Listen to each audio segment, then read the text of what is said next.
로펌 버스턴로의 조우성 변호사입니다.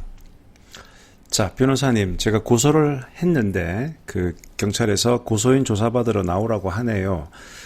고소인 조사 때 뭘 가져가야 됩니까? 그리고 좀 제가 고려해야 될 요소가 뭐가 있나요? 이런 질문인데요. 고소인 조사는 이제 처음 시작하는 거죠. 우리가 고소장을 제출을 하고 나면 고소당한 사람, 피고소인을 먼저 부르는 것이 아니고 일단 고소한 사람을 불러서 조사를 하는데, 우선 그 경찰관 손에는 뭐가 들려져 있겠습니까? 고소인이 제출한 고소장과 그 뒤에 붙어있던 증빙자료, 일단 그게 그 사람한테 가 있겠죠. 그러면 고소인은 우선 고소장을 읽어봤을 것이고 뒤에 있는 증빙자료를 받고 그 다음에 이게 무슨 죄에 해당되는지 뭐 판례 같은 것도 좀 뒤져보고, 또 뭐가 이 고소장에서 좀 부족하다 또는 내가 뭐가 더 궁금하다 이런 내용들을 사전에 좀 정리를 해서 컴퓨터에 미리 정리를 해 놓는 경우들이 많아요. 왜냐, 고소인이 이제 조사받으러 가면은 뭘 써야 되거든요. 그럼 요즘 손으로는 다 안 쓰니까 보통 무슨 뭐 고소인 뭐 진술조서 이래가지고 미리 다 문답을 다 써놔요. 그래서 자기들이 질문할 것들은, 자, 그렇게 나름대로 준비가 끝난 상태에서 고소인 보고 경찰서로 오라고 하는 거거든요. 그러면 고소인이 가서 해야 될 가장 중요한 일은, 일단 이 양반이 고소장은 받겠지만 경찰관이 이 고소장에 쓰여져 있는 그 문자 상태로서의 보는 것과 실제 내가 이 사건 때문에 내가 얼마나 힘들었고 얼마나 스트레스 받았고 또 저놈이 얼마나 나쁜 놈인지 이걸 뭔가 좀 어필하는 게 사실은 중요합니다. 그러니까 이성적인 부분도 있겠지만 감성적으로 좀 상당히 지금 내가 많이 얘 때문에 힘들다. 그래서 뭐 경찰관들이야 얼마나 많은 사건들을 수사하겠습니까? 이 경찰관들에게는 다 이게 원 오브 댐 사건이긴 한데, 그래도 특히 이 고소인은 이 사건 때문에 아주 지금 스트레스가 많고 어떻게든 강하게 처벌하고 싶다라는 강한 의지가 있다라는 것을 보여줄 측면은 있거든요. 그래서 그런 부분에 대한 마음의 준비를 하시고, 그런 마음의 준비 이외에 이제 자료를 좀 우리가 가져가야 되는데, 물론 고소장을 제출할 때 뭐 관련된 서류라든가 이런 것들을 내긴 냈겠지만, 고소장 제출한 이후에도 확보된 자료가 있으면 일단 들고 가세요.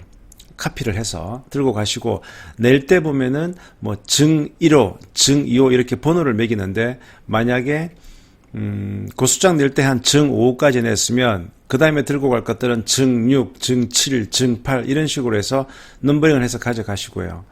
그 다음에 제일 중요한 게 또 이겁니다. 지금 이 사건에서 나를 위해서 진술해 줄 사람이 있잖아요. 이 계약 관계를 뭐 아는 사람이라든가, 또는 뭐 내가 맞았다 그러면 그 맞을 때 같이 있었던 우리 박 사장이 말이지, 우리 세탁소 박 사장이 옆에 있었다. 그러면 그런 사람들을 참고인이라고 하거든요.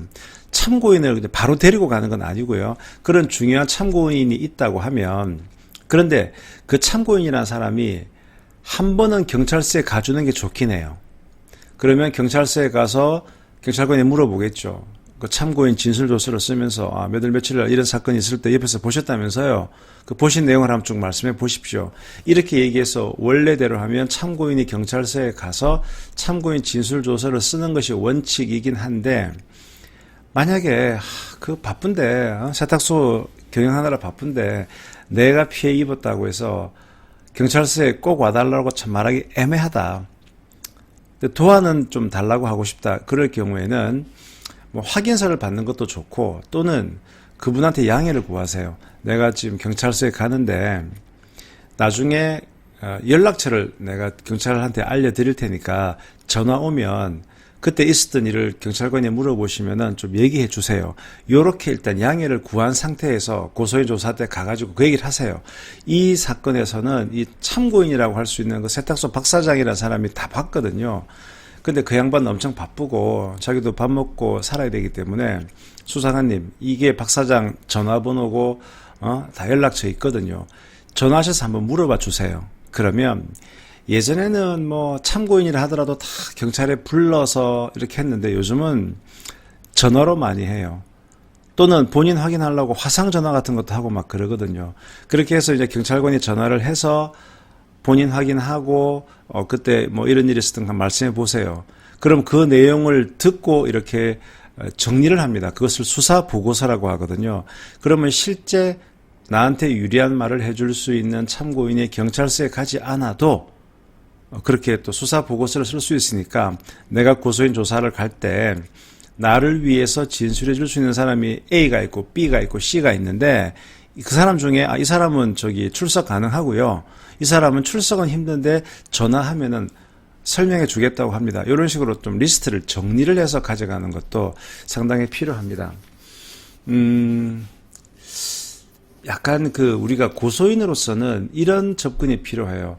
내가 고소를 하면 수사관은 진실을 규명해서 나를 위해서 정의를 위해 싸워주겠지. 뭐 이런 거창한 생각하지 마시고 이 경찰관은 수많은 수백 건 지금 사건 처리해야 될 그 부담을 지고 있는 사람이거든요. 그 양반한테 이 양반이 일을 잘 진행할 수 있도록 내가 증거를 탁 패킹을 잘 하고 길을 잘 안내해서 그 양반의 일을 도와줘서 일을 쉽게 하도록 만들어준다.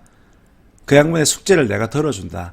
그런 의미에서 준비를 잘 해가는 것은 내가 원하는 결과를 받는 데 있어서 대단히 필요하다는 점을 말씀을 드릴게요. 지금까지 러펌 머스트 노의 조성 변호사였습니다.